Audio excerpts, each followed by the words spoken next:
Sleman, Bapak dan Ibu, para Kepala Bidang Kasih dan Bapak Ibu dari Dinas Pendidikan dari provinsi maupun kabupaten kota yang ada di wilayah DIY, teman-teman dari BPMP DIY,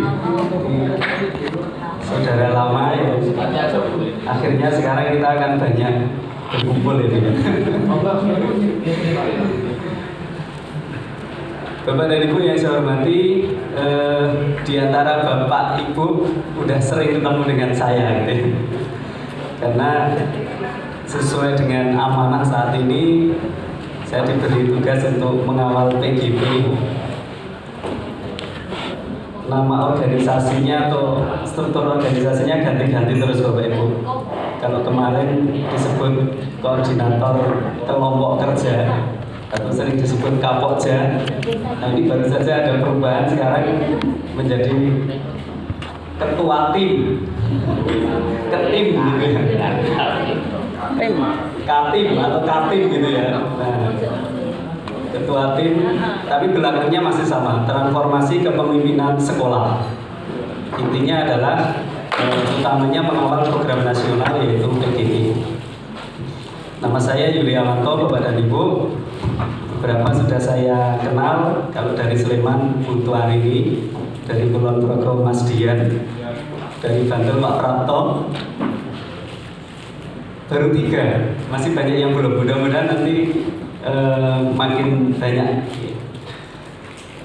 Saya diberi tugas oleh Bapak Kepala BPGP DIY. Kebetulan pada saat yang sama beliau dikumpulkan oleh Bu Dirjen di Solo, yang mulai tadi malam bersama dengan kepala-kepala BPGP dan BPGP yang lain. Ada 8 yang dikumpulkan untuk menjadi sister gitu ya, yang nanti kemudian mendapat tugas untuk mendampingi BGP yang lain dalam penyusunan sistem pengembangan program inovasi. Dan ini nanti akan sangat banyak berhubungan dengan Bapak Ibu di dinas. Nah, Bapak dan Ibu yang saya hormati, saya memulai, nanti akan dilanjutkan oleh teman kami Mas Agus Bintarto dan Mbak Woro.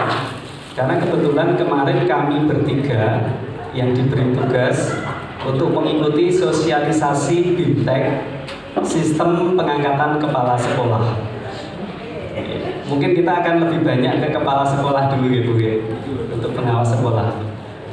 Nah, ini kebetulan BPMP DIY kemarin sesuai dengan amanah dari pusat itu kita diberi peran masing-masing, tetapi saat menjalankan peran harus saling berkolaborasi.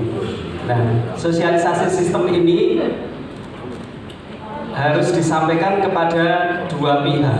Yang pertama adalah dinas, yang kedua adalah BCKS, bakal calon kepala sekolahnya, yang mana adalah para guru-guru kita yang memenuhi persyaratan, ya.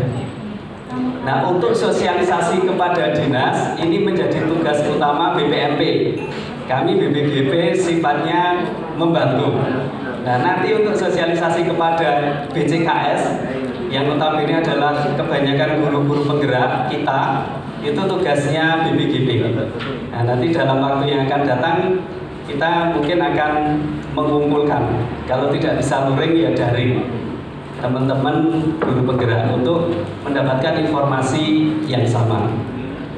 Nah, pada saat ini BPMP mengumpulkan Bapak Ibu, mengajak kami, dan ini ternyata pas mendahului apa yang akan dilakukan oleh pusat. Nanti siang Bapak Ibu saya kira sudah mendapatkan informasi ini ya. Tadi ditawari apakah mau lubar atau mau nonton sendiri-sendiri. Kalau nonton sendiri-sendiri berarti sebelum jam itu sudah harus selesai. Agar Bapak Ibu bisa punya waktu untuk tindak ke kantor masing-masing atau ke lokasi masing-masing yang dirasa nyaman untuk mengikuti ini. Sehingga ini sebagai pemanasan, nanti intinya ada di sana. Bapak dan Ibu yang saya hormati, tadi di salah satu paparan Pak Kepala BPMP itu beliau menyampaikan terkait dengan pengangkatan kepala sekolah 3 regulasi yang kita pegang, yaitu Permendikbud 41, kemudian Perdirjen, kemudian SE Dirjen. Nah, nanti itu semua mungkin bisa dikompilasi oleh Bu Woro dan tim untuk diaturkan lagi kepada Bapak dan Ibu. Meskipun nyari di Google juga mudah, ya, tetapi ketika nanti dikumpulkan dalam satu link G-Drive akan lebih memudahkan Bapak dan Ibu. Nah, tadi Pak Eko sudah banyak menyampaikan terkait itu. Sistem pengangkatan kepala sekolah itu intinya adalah apa yang sudah tertuang di dalam Perdirjen GTK nomor 5958, nomornya relatif cantik ya Bapak Ibu, 5958 2022. Di pasal 4 itu di sana memang sudah disebutkan bahwa akan ada sistem informasi manajemen gitu ya, di pasal 4 ayat 1.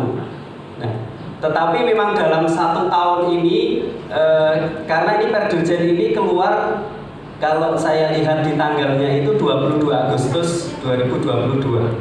Jadi persis mau ulang tahun ya, itu kemudian sistemnya keluar. Nah, yang nanti mau di-launching oleh Mas Menteri dan Bu Dirjen nanti siang. Jadi butuh waktu hampir 1 tahun untuk kemudian menyiapkan sistem sesuai dengan apa yang tertuang di dalam pasal 4 dari Perdirjen. Jadi hal-hal teknis yang mungkin kemarin setahun yang lalu ketika Bapak dan Ibu menerima Perdirjen ini, Bapak Ibu sudah melakukan proses secara manual atau mungkin juga menggunakan sistem yang dibangun oleh Bapak Ibu sendiri. Seperti misalnya menggunakan G-Form untuk mengumpulkan syarat-syarat yang ditentukan oleh Permen gitu. Nah, itu kemarin sudah dilakukan. Masing-masing punya cara. Nah, tetapi melalui sistem itu nanti semuanya insya Allah sudah akan terbantu. Sehingga di sana disampaikan Bapak dan Ibu, ini bentuk awalnya dari dokumen ini. Nah, sehingga di bab 1 ini memang sistem ini tujuannya adalah kata-katanya segendamu berbunyi dan melihat dari Guru Tidur. Memang tujuannya membantu dan membantu sampai 4 kali ya Bapak dan Ibu. Jadi tujuan dibangunnya sistem ini adalah untuk membantu Bapak Ibu semua dan kita semua dalam rangka untuk pengangkatan kepala sekolah. Sehingga harapannya semua data segala macam itu nanti semuanya sudah ada di sistem. Kita tinggal ngecek di sana. Nah, bentuknya seperti apa itulah yang nanti secara bergantian teman kami Mas Agus itu sebenarnya lahirnya di LPMP, tetapi karena dinamisasi organisasi di kementerian sejak setahun yang lalu beliau menjadi bagian dari saudara serumah kami, Mas Agus Bintarto gitu ya. Nah ini, sehingga ketika beliau diundang ke sini ini kembali ke tempat lahirnya. Kemudian itu. Nah, Bapak dan Ibu di dalam Perdirjen ini ya ada bagan alur. Apa yang harus dilakukan oleh dinas, oleh guru, oleh tim penyelenggara, oleh PPK. Ya, ini semua itu yang nanti akan disistemkan. Sehingga harapannya sekali lagi dalam rangka untuk padahal ini, pokoknya membantu dan membantu. Nah ini ya. Sehingga konsep alat, sistem ini kan alat. Kalau di dalam ilmu fisika yang dulu kita pelajari saat kita sekolah itu dalam rangka memudahkan, ini harusnya memang benar-benar berfungsi sebagai sebuah alat yang memudahkan kita semua. Oke, baik Bapak dan Ibu. Ini kalau saya perbesar penampakannya seperti ini ya. Saya screenshotkan dari apa yang tertuang di dalam Perdirjen 5958 tadi. Baik, Bapak dan Ibu mereview sebentar tadi apa yang sudah disampaikan oleh Pak Kepala. Sebelum nanti kita bersama-sama mengikuti dan melihat belegernya sistem itu kayak apa gitu ya. Ya. Meskipun sampai sekarang belum ada ya Mas Agus ya. Belum diluncurkan karena memang nunggu nanti siang gitu ya. Tetapi mungkin demonya nanti ada, bisa kita lihat kayak apa bentuknya. Baik Bapak dan Ibu, kalau bicara kebijakan pengangkatan kepala sekolah tentu saja tidak terlepas dari kalau secara makronya dalam rangka mendukung Presiden, programnya Presiden, terus kemudian dari Mas Menteri sendiri. Nah, yang spesifik menyebutkan bahwa PGP itu adalah dalam rangka untuk kepala sekolah, pengawas sekolah, dan juga instruktur-instruktur pelatihan itu adalah Mas Dirjen, yang beliau menjadi Dirjen GTK selama 2 tahun gitu ya. Nah, ketika beliau berkesempatan ke kantornya BPGP DIY, berdialog dengan kami semua, diberikan kesempatan untuk bertanya. Waktu itu baru anget-angetnya keluar Permen 40 2001 itu ya. Saya bertanya ke Pak Dirjen, Pak Dirjen, apakah dengan keluarnya permen itu berarti PGP ini adalah pengganti diklat CKS? Jawaban Pak Dirjen singkat sekali, masih saya ingat, yes. Ya. Karena pertanyaan ini pernah saya lontarkan di awal-awal dulu, di awal-awal PGP Angkatan 1, Angkatan 2, itu masih cenderung ke yang instruktur pelatihan guru kita itu ya. Nah, tapi seiring dengan berjalannya waktu, baru ini mantap munculnya itu berbarengan dengan angkatan ke-4 atau ke-5 gitu ya. Sehingga teman-teman yang mendaftar di angkatan 1, 2, 3, 4, bahkan 5 sendiri ya, itu juga waktu itu istilahnya sering kita sebut guyonannya itu niatnya tulus gitu ya. Karena tidak ada iming-iming untuk menjadi yang KS ataupun PS. Pokoknya benar-benar ingin meningkatkan kompetensi gitu ya. Nah, ini sesuatu dinamika yang terjadi di sekitar kita. Saya juga sangat ingat ketika habis luka karya orientasi ya, karena memang materi kebijakan yang harus kita sampaikan itu sudah terstandar, disiapkan oleh pusat, sehingga kita menyampaikan ini sehari kemudian ada seorang CGP yang kemarin mengikuti loka orientasi, artinya lolos seleksi, itu telepon saya, Pak Yuli, saya mau mundur dari CGP. Kaget saya, kenapa Bu gitu ya. Nah, kemarin Pak Yuli menyampaikan katanya kalau lulus menjadi guru penggerak nanti harus jadi kepala sekolah ya gitu ya. Padahal saya tidak ingin menjadi kepala sekolah, katanya gitu. Nah, Ibu ikut CGP kemarin tujuannya apa? Saya ingin meningkatkan kompetensi agar bisa melayani murid menjadi lebih baik. Nah, itu betul, jangan mundur gitu ya. Iman-iman, sing pengen banyak, seleksinya nggak mudah. Sekarang Ibu sudah punya kursi kok mau mundur gitu ya.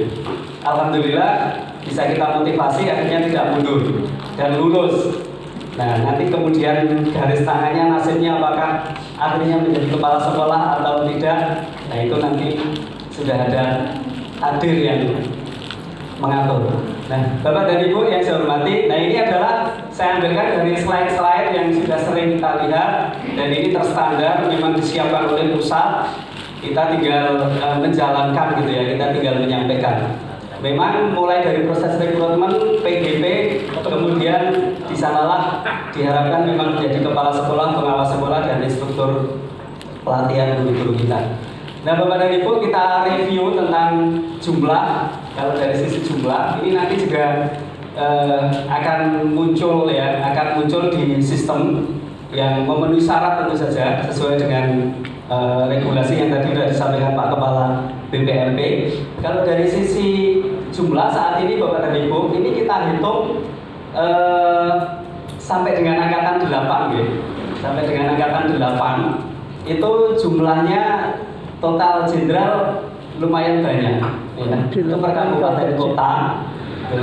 Kalau kita rinci per angkatan seperti ini Bapak dan Ibu. Nah, Bantul itu sudah akan punya 2 angkatan.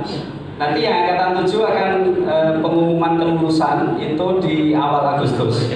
Saat ini tim BGP seluruh Indonesia sedang dikumpulkan oleh GTK untuk mempertanggungjawabkan proses penilaian PGP angkatan 7 di Surabaya. Nah, saat ini sedang disidang, namanya sidang pleno kelulusan. Mudah-mudahan semua CGP kita angkatan 7 lulus. Mudah-mudahan. Karena semua kemarin ada ya, di semua wilayah kabupaten kota di DIY ada. Nah, ini ya, Ini jumlahnya. Gunung Kidul masih menyisakan Bantul, berarti nanti angkatan 8 tidak ada. Nanti insya Allah akan berjalan lagi angkatan 9. Direncanakan Agustus atau awal September. Kemudian Gunung Kidul, Kulon Progo masih akan menjalankan angkatan 8. Sleman nanti menunggu angkatan 9, Kota juga menunggu angkatan 9. Ini jumlah secara rincinya. Ini rekamnya saja Bapak dan Ibu.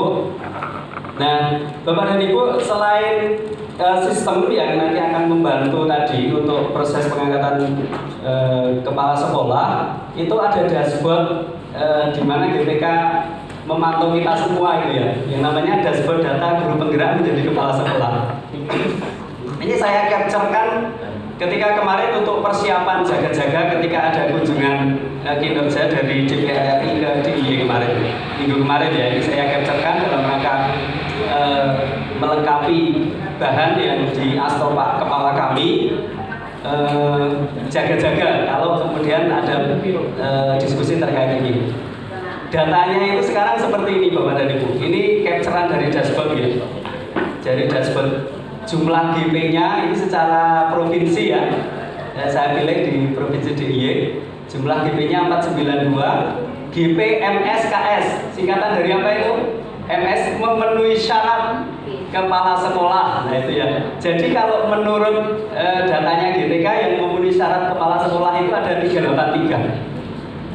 Tetapi yang dilantik sampai sekarang atau yang posisinya sekarang menjadi kepala sekolah ada 35. Kemudian PLTKS dari GP ada 2. Nah, posisi 35 ini kalau kita teliti lebih jauh ada 2 hal Bapak Ibu. Ada yang dilantik menjadi kepala sekolah pada posisi dulu seorang CGP. Setelah saya teliti gitu ya. Ya, jadi saat jadi CGP beliau dilantik kepala sekolah karena beliau sudah memiliki sertifikat diklat CKS. Nah, kemudian lulus. Nah, dalam kacamata data GTK ini sudah dianggap kepala sekolah dari GP. Nah, tetapi ada juga memang teman-teman kita yang dilantik itu setelah lulus guru penggerak. Nah, setelah lulus guru penggerak ini juga ada dua kondisi. Kondisi yang pertama adalah memiliki 2 SIM.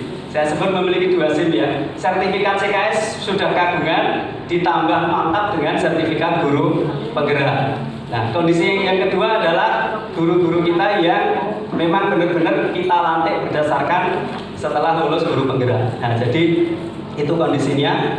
Terus kalau yang bawah menggambarkan kondisi CGP. Ini data kalau saya ambil berdasarkan basis provinsi. Kalau kabupaten kota kita lihat Kulon Progo, Niko Pak Dian, bener atau salah ini Pak Dian yang tanggung perso itu untuk datanya. Ada 118 GP, KS dari GP-nya ada 3.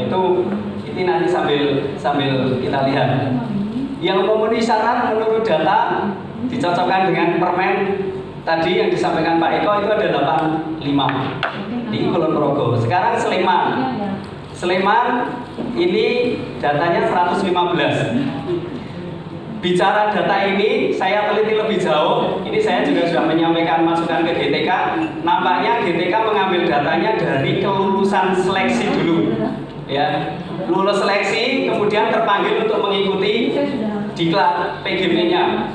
Nah, kemudian akhirnya ada yang mundur, ada yang mutasi, itu ternyata tidak terupdate di sini. Karena realnya Sleman yang saya ingat 113 Pak RI hari ini. Nah itu, ada 1 mutasi ke Bantul yang saya ingat, kemudian 1 mengundurkan diri. Nah itu, ini seperti ini datanya. Kemudian Bantul, Pak Prapto Bantul itu 100, harusnya 101. Nah itu kemarin sudah disampaikan juga saat audiensi dengan Pak Direktur Rahmadi ya Pak Prapto ya. Itu betul. Itu berdasar karena ada mutasian dari tempatnya Pak Eri di Bantul ini. Saya masih ingat itu. Guru swasta tapi. Menikah terus Kota Jogja ada 49. Nah itu datanya yang sudah jadi KS 2. Terakhir mana ini? Gunung Kidul. Terus Gunung ini Mbak Melia 110 kemarin angkatan 6. Betul ada 2 yang sudah menjadi kepala sekolah? Belum ya. Tetapi yang posisi saat proses CGP itu sudah jadi kepala sekolah ada 2, betul ya? Nanti sambil proses ya. Ini kemarin saya juga pas saya bersama Mas Iwan diundang ke Jakarta, saya sampaikan Mas Iwan juga kaget.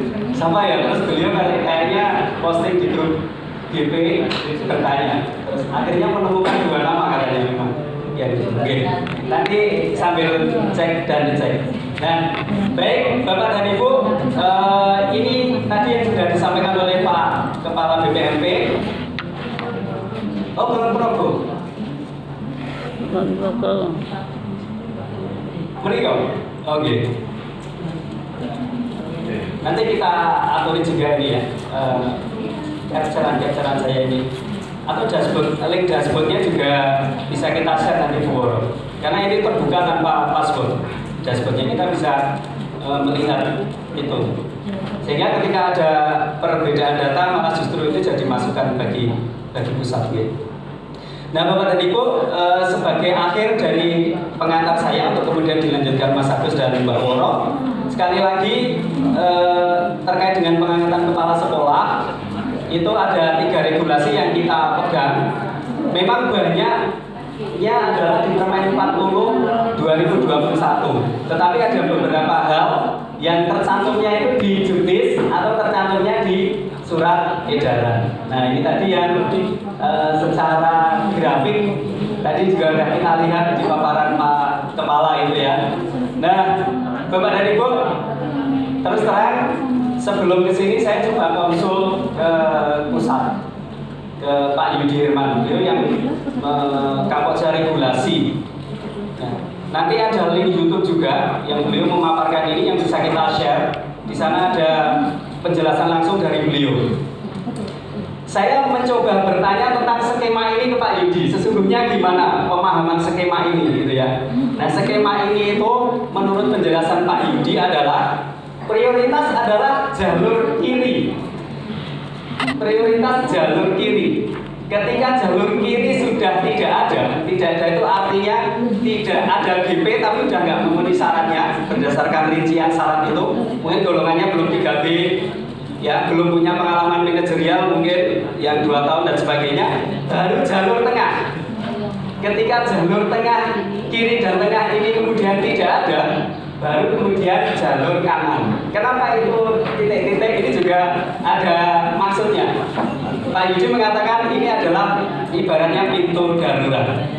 Pintu darurat. Makanya sesuai dengan SE hanya 1 periode. Harapannya selama rentang 1 periode yang 4 tahun ini dari jalur kiri sudah terpenuhi. Nah, jadi itu. Nah, sehingga Pak Yudi menegaskan jangan ujuk-ujuk menggunakan pintu darurat ketika pintu utamanya masih terbuka. Nah gitu kira-kira. Baik, saya kira itu pengantar dari saya, Mbak Woro sama Mas Agus. Ini sudah jam 10:30. Nah, nanti banyak waktu kita melihat blegernya sistem. Terima kasih Bapak Ibu, nyuwun ngapunten sedaya tetap. Assalamualaikum warahmatullahi wabarakatuh.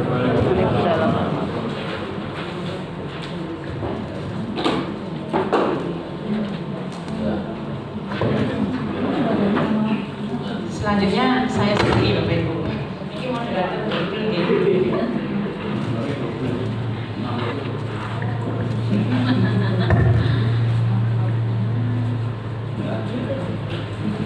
dibantu serangnya.